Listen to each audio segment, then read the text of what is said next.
We're back in the final installment, I think, of the Stephen King-a-thon. And next up is a little book released only in paperback that he released for Hard Case Crime to kind of help them out. They kind of were trying to bring, or they still are trying to bring back pulp crime novels. And Colorado Kid was definitely not that. And it wasn't that great either. And it's hard for me to say that because I love Stephen King, but this was a stinker. Nothing really happened. It fell flat. Not even the characters were all too interesting. They weren't horribly uninteresting, but they just weren't King characters. And it didn't feel like a pulp novel. It didn't feel like a crime novel. It just felt like, why am I reading this? It did spur a television series based in the town of Haven, which this takes place in, and events from it are directly linked to the characters. I saw the first episode, and it was kind of like it wasn't bad, but it was kind of like a cheapo X-Files, basically. It stars Edge, the wrestler. Yeah. So that's cool. Colorado Kid, whatever. But then after that, I think started his new streak, maybe on par, in my opinion, with his golden age. And that all started with me developing 10 muscles trying to lift his books with Cell. Yeah. Which is rip-roaring, basically like his answer to Romero's Zombie World action piece. You know, and it just literally, you can't stop reading this one. I got halfway through it. That's how good it is. Yeah, he actually kind of cracked the book for once. I've read 3. It was great, man. And I don't know how the technological aspect has held up after all these years. I'm going to revisit it. But I remember going, man, yes, he's back in a new way, and yet still very much King. This also gave us a film. What did you think about the book and the film? Because I haven't seen the film. I forgot about the film. Oh man, I love the book. That's one of my favorite. That's my favorite recent book of his. And he's written a few since that. But yeah, I loved it. I couldn't wait to see it. I was like, this is a natural. It's interesting. The zombies, quote unquote, that he does are very interesting, very unique. They didn't go to the place I thought they would. They were a little anticlimactic in where they went to me. They were interesting and they were new. I just don't know that I took the development the right way. Like, I'm sure the book carried me through the style, the characters, the situational aspect of it. The movie is like universally hated apparently. Like, I think the Rotten Tomatoes thing is like, not that they're the be all end all aggregate, but I think it's like 5% or something. It's bad. I liked the movie. You did? Yeah. You actually watched it? I watched one of it. the 2 people Yes, that watched absolutely. So I don't know what that makes me. I honestly was shocked when I heard that people hated it so much. I was like, okay. This was weird because I knew this movie was going to be made. Uh-huh. And I was like, oh, it's going to be made. And then when I heard it was going to be made again, it was already out. And I was like, what? How? And it was going to be made by Eli Roth. Oh, yeah, that would have been interesting. That would have been interesting. Would have been interesting. So there you go. Maybe it is good. So check it out. Make your own minds up about it. I don't know. I haven't seen it myself. In an age But where now I got to check it out. Maybe they'll slap me upside my head when they Before we continue into his new streak, somehow, I don't know. We should give his address for when Google Earth, the bastard. I don't know how the hell we missed this, but the Green Mile. Oh yeah, Big Mike. I mean, we don't really have to speak much about this other to say that great series. It was literally originally released in 6 installments, which was revolutionary at the time, and it sold wild. You know, if you go to your like local Goodwill, you'll at least find one of them. Yeah, it was always just one. Yeah, no, that's true. And I mean, who doesn't know about this? Yeah. The movie from Frank Darabont was fantastic as well. Big Mike. One of the best adaptations of his work. There's not much we can say that you don't already know about the Green Mile. Yeah. So apologies for skipping on that. Then again, the best version, Simpsons. Damn it. Remember that where he threatens the mouse? I didn't watch that one. Oh my god, now I have to. It's like Big Mike. He's threatening a mouse. Oh, I can't believe... yelling at the mouse. Oh my god. And then like someone, I think Wiggum comes up and he's being all friendly to it.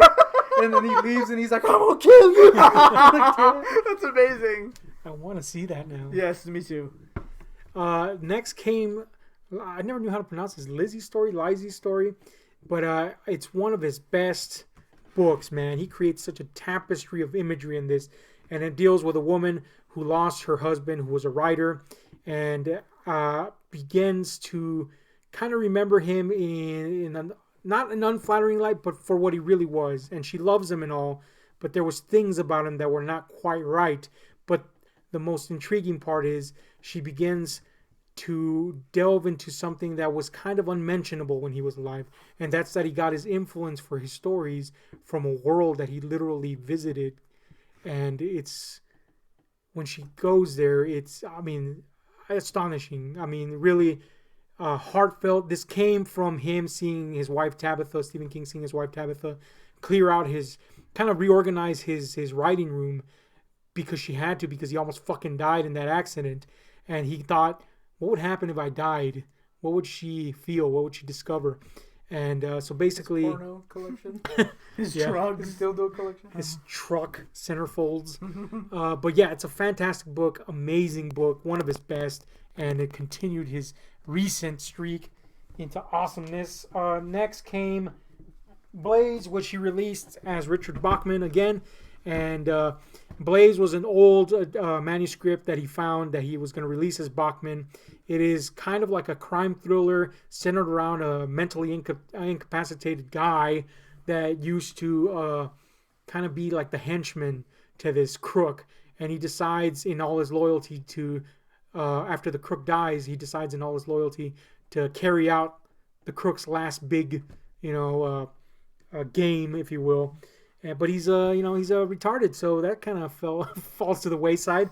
But it's actually very moving and kind of sweet, and it's worth a check. It's a reworked manuscript from his Bachman days. After that, he released Dumaki, which again is fucking wonderful, Yeah. and it's about an artist that basically loses his way. I'm sorry, an artist, a writer that loses his way because, hey, he lost a fucking limb. But he goes to a retreat in an island, and in an effort to cope with this, he begins to paint, and this leads to him finding out things about the island and himself, and eventually getting involved in a bigger tapestry of events linked to this old woman that lives on the island. Did you read this? Impressions? I did, and I loved it too. That was one of the more recent ones that were great. I thought it was great. And I think I don't hear this too much.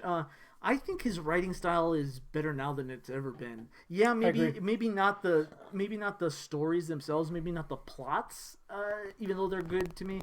But the writing style is so sharp now to me. Like absolutely. Even his like lesser books in this phase of his career, I will just breeze through. They suck me in. Yes. Like they're wonderful. He's definitely at the height of his abilities, and I think a lot of people just miss the more, I guess, straight up horror. Maybe. Yeah, maybe. But, he's taking a lot of chances now. Yes, which is great. Next, he released Full Dark No Stars, which was a novella collection again, 4 of them, and it included Big Driver, which was adapted into a fantastic. What was it, Lifetime or? It was a Lifetime movie. Yeah, shockingly a Lifetime movie, but it was a fantastic adaptation. I was made aware of it thanks to Spielbergo, and I'm glad that I was. Man, it was great. It was great. No, it was great. Yeah. And A Good Marriage, which, as I understand, was not so great. The movie adaptation, which is a real shame because that story was one of the best stories. The premise alone is like, wow. Oh yeah, and it's even more disappointing because King wrote that one himself. So you thought, well, maybe it would be great, but it's not. It's not. Next, and unfortunately I don't have a copy of this, is one of my absolute favorite top 5 Stephen King novels, 11/22/63.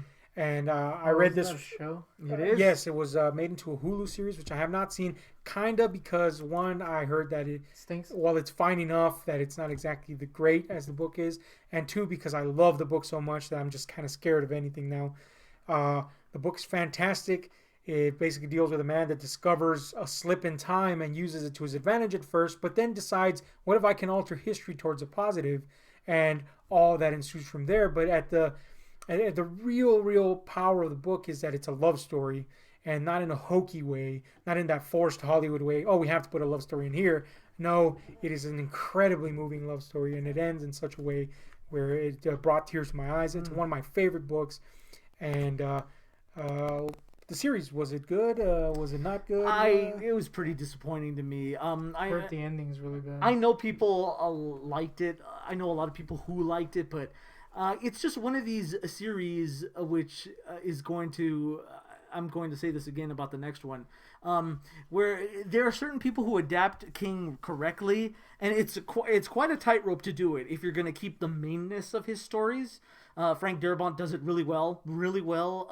Some people don't. The people who did Graveyard Shift maybe didn't quite do it. Mick Garris on occasions. Yeah. But this one doesn't have any of the mainness. It's just people. It's just the story lifted, but the characters. I could see that. It's wrong. It's like I want people to attempt the main colloquial style and the accents and whatnot, and they don't do it here, and it just loses something. Yeah. But I would like to hear what you think of it, so I think you should watch it, even though the setting is as much a character in his books as absolutely. I agree. But I will check it out, see what's up with that. Next we had, what the hell was I doing now? Video. Just after Under the Dome. Am I in the right spot? I don't know, dude. Let's go with that. Yeah. I kind of said 11, 22, 63 out of order. That actually came after this. All right. But Under the Dome, which is a massive tome. This was freaking awesome. I love this thing. Under the Tome. Yeah, no shit. It is freaking awesome, man. He actually had attempted to write this twice before. Once as under the title of The Cannibals, which was going to be people stuck in an apartment building and they resort to eating each other. But he abandoned both. One at like 400 pages, he abandoned it. And then ultimately it came to be Under the Dome, which again, it's kind of like The Mist, only without the monsters. You know, the same concept. People ultimately end up being the big evil in this. But basically a dome encompasses a town and they're stuck in there. What do? What's up? Who did it? And why the fuck are we strangling each other? Similar great. plot to the Simpsons movie. Yeah, no shit. What the hell is this? That was a big talking point at the time. It annoyed me, honestly. I was like, but it's not. They're not remotely the same in terms of he handled it really well. The premise and the Simpsons movie. And the Simpsons movie is not as good. It's disappointing. In case you exactly. didn't know. So like, shut up. Like, whatever. Okay. So Under the Dome, fantastic. How about that TV series? It suffers from the same thing as the 11/22/63 series for me. I know people who like it. It wasn't. It seemed like people liked the first season. Yeah, and after that, everybody was like, "This stinks." I just, maybe it's just my own. I had really specific people in mind for the characters. Like, I wanted Jeremy Renner would have been perfect for that. For what if it had been a movie or if it had been a show, like the main character is like a former, Iraq soldier, and like I just thought he would have been perfect for it. Yeah. Earlier I said just after Sunset had Big Driver and A Good Marriage. I was horribly wrong about that. As always. That was actually Full Dark No Stars. So whatever we said about that here, this I have not read at all. All right. That's interesting. I do know it has The Cat from Hell, which was adapted into a story back in the day in the Tales from the Dark Side movie. Which, I mean, it's hokey, but it's pretty much the fucking story. I love that story. That's my favorite story in the Tales from the Dark Side movie. Yeah, me too. I love the Hitman. What? The film. It's fun. I like it. I like it just that. I like when the mummy catches the thing. Yeah. It does catch. They throw a vase and it goes out of his way to catch the damn thing. Go along. Next we had Joyland, which was also released for Hard Case Crime. This is not it, obviously. I don't have a copy of it. I don't know much about that other than it is more of a crime novel and it's set in a carnival. Don't know. I know it has a lot of fans, and it sure as hell ain't this, so that's good. Then after that was Doctor Sleep, which is the sequel to The Shining.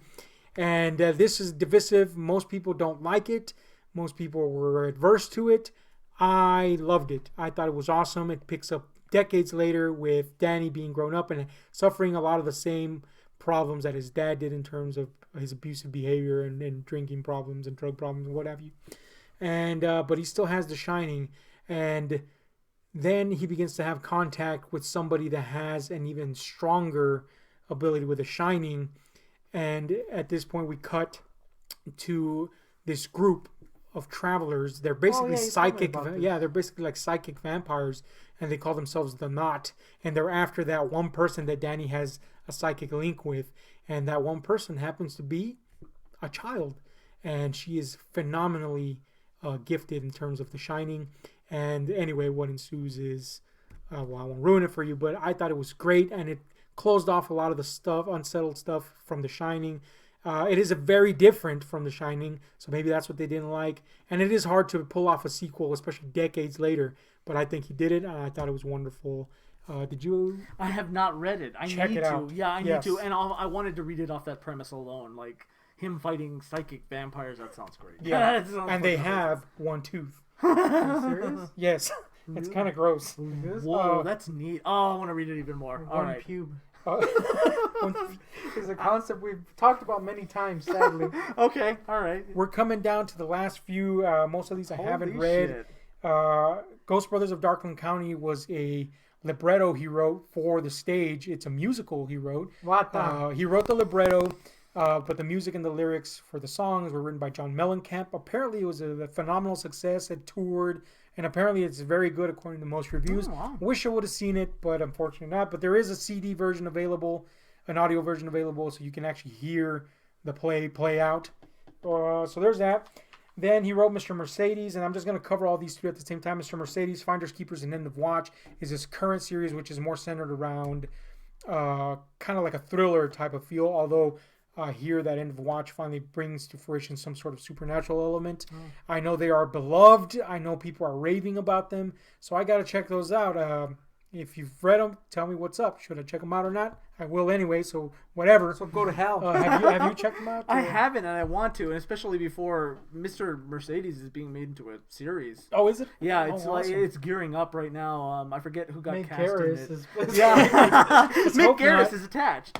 Yeah, but yeah, I'm with you. I need to check those out. After Mr. Mercedes, coincidentally enough, he wrote what I think is, again, in my top 5 favorite Stephen King books. And that's saying a lot considering all the awesomeness he's written. That one he wrote so recently is that good, and that's the revival. And it has to do with a preacher that has lost his faith, and he was one faithful bastard, but he lost his faith after the tragic death of his family. And after that, he goes basically on a decades-long mission to find out where they are at, what happens to them after they die, because he cannot fathom a world where they die and God exists. And what follows is a combination of Mary Shelley's Frankenstein and Lovecraftian, that Lovecraftian feeling of we mean nothing. And man, I know a lot of people did not like the ending, and that's possibly because this is such an ode to Lovecraft and Shelley and other classic authors of yesteryear. But man, me being such a big Lovecraft fan, and of course horror in general, this is one of my favorite Stephen King books. It is amazing. I loved it, man, and that ending is soul crushing and makes you feel like that big, which is what Lovecraft did, and he did it well here. It's amazing. I love it. I understand that it's being adapted into a movie. It's gonna have a happy ending. That's gonna be, yeah, man. If they happy end this bastard, I'm gonna be sad. But that sentence didn't make sense. No, it makes perfect It sense. did. Did you read it? I did, and I loved it so much. That's been my recent, like the last couple of years, Stephen King favorites. I love that main character. I love the Frankenstein aspect of it the most. I love Frankenstein, one of my favorite stories, novels. I was a little disappointed with the ending. I understand what it's supposed to be, what it's trying to be, and it accomplishes it in that Lovecraftian way where he hints at something and can only describe it so much. But to me, it was just building up to something. it's kind of an oxymoron to say something more monumental, even though it is a monumental ending. Yeah, I understand. It's just ungraspable, you know. So it's like I understand, but it was just like all right. Yeah, you know. But I do love it. I do love it and appreciate what they did. It's weird that I get exactly what you're right. It's such a weird yeah, and that's hard to achieve. So I mean, bravo for that. You know. Yeah. But there you go, folks. That's the entire run. I hope you saw the whole series. If you haven't, the other episodes will be posted up. He is coming up with another book called Sleeping Beauties that he's going to co-write with Owen King, his son. Coincidentally, if you like Stephen King, check out his other son, Joe Hill, which is amazing. And within the span of 5 books I think he's released, has already surpassed his father in consistency of awesomeness. He is that great. Joe Hill carrying on the King gene on a whole nother level. Like Owen Wilson. So he's doing it in his own way, I feel. Yes, Owen and Luke apparently would have to be his son too. This is canon now. But there you go, folks. Stephen King, check him out if you don't love him. If you haven't read him yet, what's wrong with you? That's crazy. You'll like at least one thing of his if you don't know yet. This has been Ahab the Goontick and our special guest from the Rolling Hills of LA. Do they have Rolling Hills? I don't know. Here to replace the Guardian. Yeah, permanently. We're going to just transport him here. The Fly style. So when he starts vomiting on stuff, you'll know why. Anyway, signing out. Thank you. Subscribe.